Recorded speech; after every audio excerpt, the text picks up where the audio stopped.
Hello everyone, good morning. Today I am going to start chapter number 3 Microorganisms, class 8 Science. Organisms that can be seen only under the microscope are called microorganisms. All know that many plants and animals are such organisms which are visible to us, which are visible to our naked eye. But there are some organisms which are not visible to our naked eye. And such organisms which are not visible to our naked eye, they can be seen under the microscope and they are called microorganisms.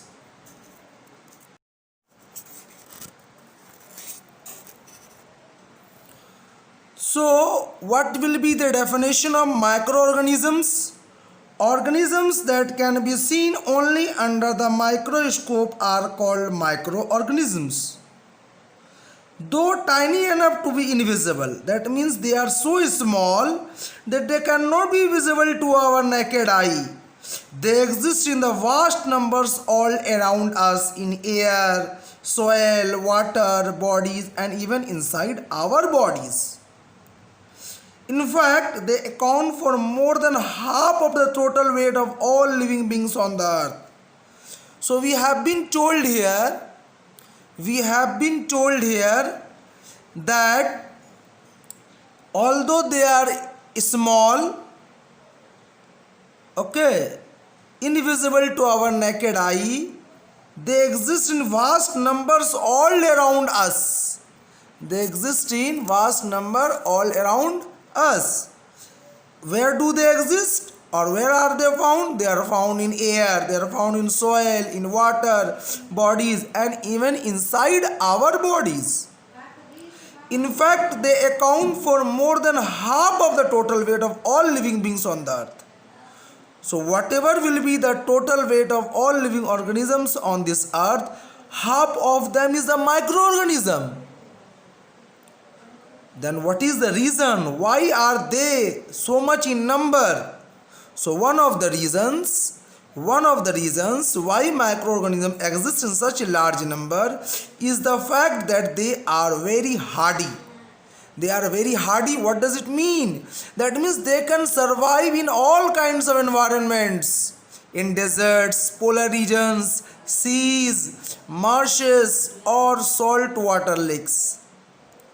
Some of them, what they do, they form spores or cysts to survive unfavorable conditions. They remain inactive inside the spore and spring to life again. That means they come back to life again when the condition, food, temperature, motion, and so on are favorable. So we can say in this way that these microorganisms, they are inactive inside the pore, and when they enter into our body or when they get favorable condition, which conditions that are suitable for their growth and development, for their survival, what they do, they come back to life again. Now let us come to the next paragraph. Though often lumped together, that means though they are found together, microorganisms are diverse group of organisms. They are different group of organisms. And the study of microorganism is known as microbiology.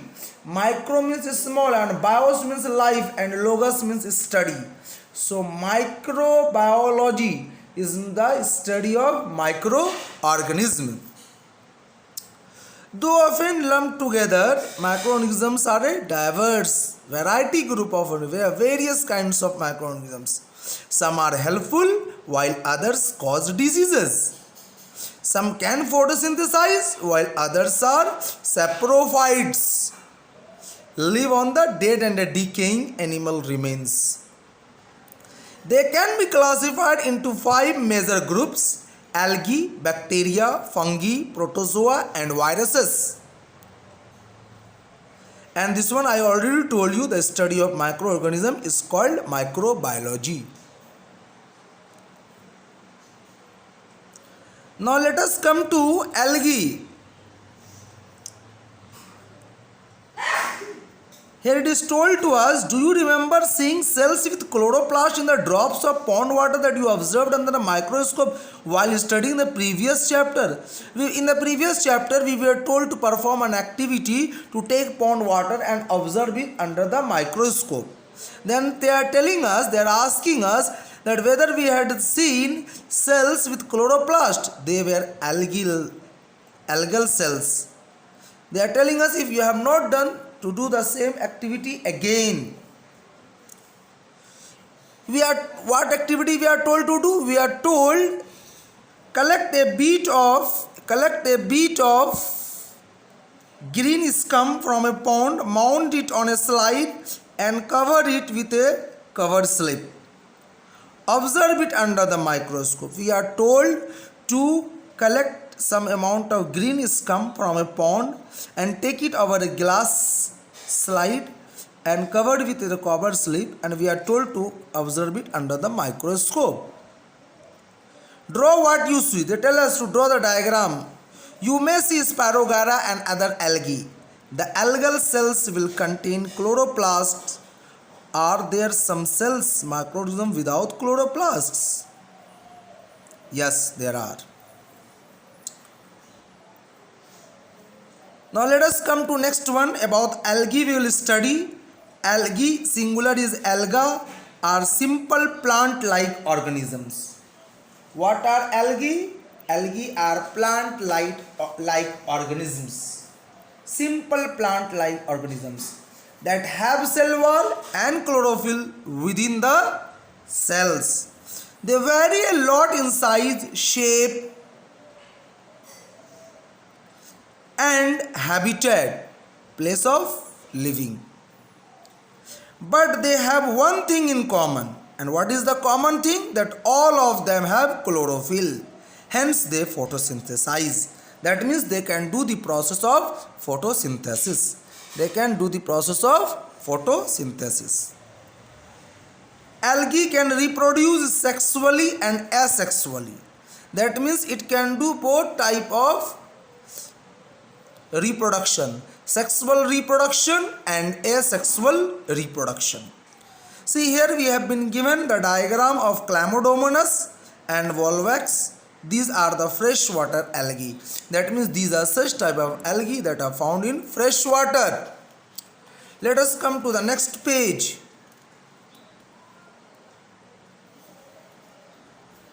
The algae we saw under the microscope are green algae.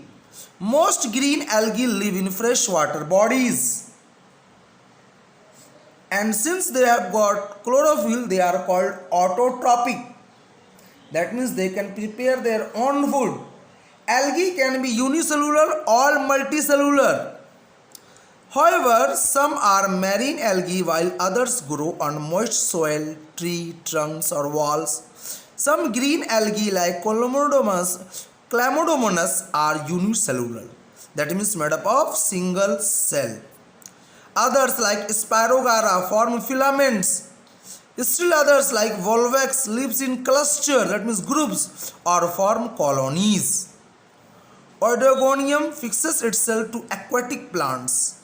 That means they get themselves fixed to some plants living in water, while Chlamydomonas and Volvax can swim. Next is our diatoms. We are to study about diatoms. What are diatoms? Diatoms of marine algae which float in water due to the presence of light storage fat along with silica. So diatoms are fascinating group of algae. Fascinating, very pleasing, very good to look at, beautiful. You can see the diagram here given. Diatoms have beautiful patterns. They are mostly unicellular and have an infinite range of forms. That means they are found in different forms. They are found in freshwater and marine habitats. Their cell walls are made up of silica. When they die, when these diatoms die, the silica accumulates at the bottom of the lakes, rivers and seas to form siliceous earth. Large masses of diatoms floating in the sea are called plankton. What are planktons? Large masses of diatoms floating in the sea are called planktons. Next we have, in this page we had seen here, in this place we had seen that all of them have chlorophyll. All of them have got chlorophyll. Here what they are telling us, not all algae are green. If chlorophyll is there, they must be green. Then why some of them are not green? Why they don't appear green to us? Some appear brown, some appear red. Some are brown while others are red. Why they don't appear green? They don't appear green because these algae have an additional pigment which masks the green color of chlorophyll.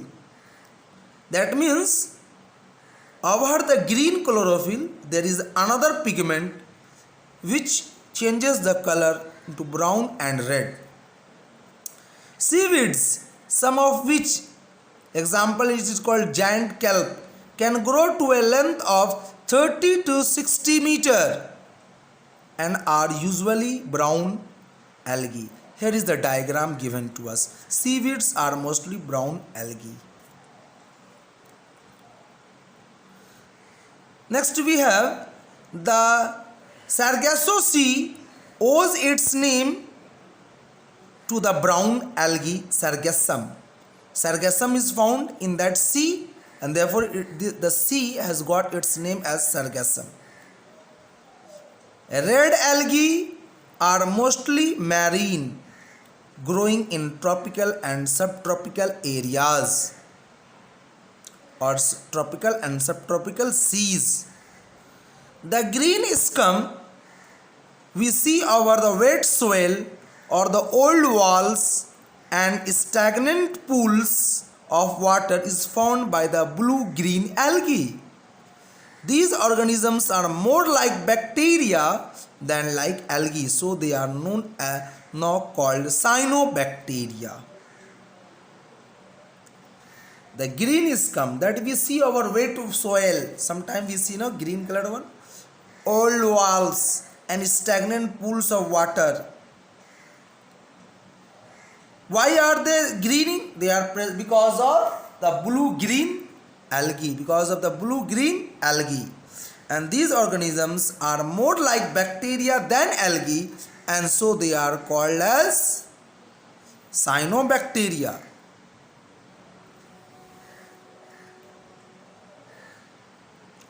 Next we have uses of algae. A gummy substance called algin obtained from kelp is used to thicken ice creams, cosmetics and shaving creams. So it is one of the use of algae. It is also used in the preparation of medicines and synthetic fibers. Iodine and potassium are other substances obtained from kelp. Agar, a jelly-like substance. What is agar? A jelly-like substance in which microorganisms and tissues are cultured or grown in the laboratory is made from certain red algae.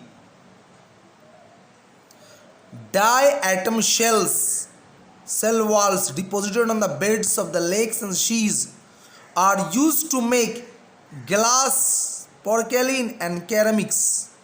They are also used to make toothpastes, polishes and filters. Fourth use we can say of algae, certain red algae are eaten in China and Japan. They are dried and sold as papery sheets and eaten as vegetables or used to make soups. A lot of research is being done to develop algae as an alternative food, alternative source of food. Our scientists are trying to make. They are rich in proteins and minerals and provide host of aquatic organisms. They are also the greatest providers of oxygen, accounting for 80% of the oxygen in air.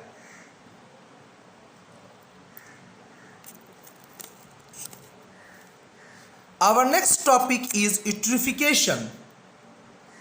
Acha, one thing I would like to tell you all, here in your book they have given useful algae only. Useful algae, harmful one have they given? They have not given. I am not able to see. So useful we saw in medicine, in industry, as food, in agriculture, in space, etc. Space one is not given in your book. In recent years, algae is used as source of oxygen in spaceships and also as a food. So here the only they gave us about that, no? In this one they gave us that they are also greatest providers of oxygen. Next we have harmful algae. In your book it has not been given here, but I would like to tell you all the harmful algae, about the harmful algae. Okay, about the harmful algae. Some algae produce toxic substances, that means harmful substances, which affect the fishes in water. Some algae are parasite and cause serious diseases. Some algae grow in water and they cause water pollution. About that only we are going to study, I think here in eutrophication they must have given in this part, about that only. Algae can damage textile and buildings also. So these 4 points you can write as harmful algae. Next we have eutrophication. What is eutrophication? The enrichment of water bodies by plant nutrients is called eutrophication. Quite often this happens when sewage and fertilizers drain into water bodies. It leads to an unnaturally rapid growth of algae which forms a thick layer over the surface of the water, refers to as algal bloom. See, try to understand. I am trying to explain you all about eutrophication. Our farmers add fertilizers and manures for the proper growth of their plants and crops. But when it rains, that rainwater carries away the fertilizers and manures from the field into the water bodies, lake, pond, ocean, sea, etc. And when these fertilizers and manures reach the aquatic regions, that means the lake, pond, river, etc., there it so happens that these fertilizers, these manures help in the growth of the algae. The algae take the nutrients from these manures, from these fertilizers, and they start growing. Okay, their growth increases, their rate of growth increases. And because of that, because of the speed in the growth in the row of the algae, they form a thick layer over the surface of water. And we say that algal bloom has taken place. Algal bloom takes place even in the sea. And because of this thick layer that will be formed over the surface of the water, sunlight will not be able to enter. Less amount of sunlight will be able to enter. The water will not be able to absorb oxygen from the atmosphere. Less amount of oxygen will be able to dissolve in that water. And so, because of this, what will happen? The enrichment of nutrients has taken place in the water bodies. So the enrichment of water bodies by plant nutrients is called eutrophication. Now I hope you understood the definition of eutrophication and how it occurs. Besides, when they die, those algae they die, the bacteria acting on them use up more and more oxygen, and so it also causes the deficiency in the oxygen in the water bodies. And since sunlight is unable to enter into that water bodies, oxygen is unable to enter, or less amount of sunlight and water are able to enter into the water bodies, what happens? The aquatic plants and animals are unable to get proper amount of sunlight and oxygen, and they find it difficulty in their survival, and slowly most other organisms living in the water body dies. So this is one of the disadvantage of eutrophication. I hope you all have understood up to where I have taught. If you have not understood, please see the video once again and you will understand it. We will see the next part of the chapter in the next video. Thank you.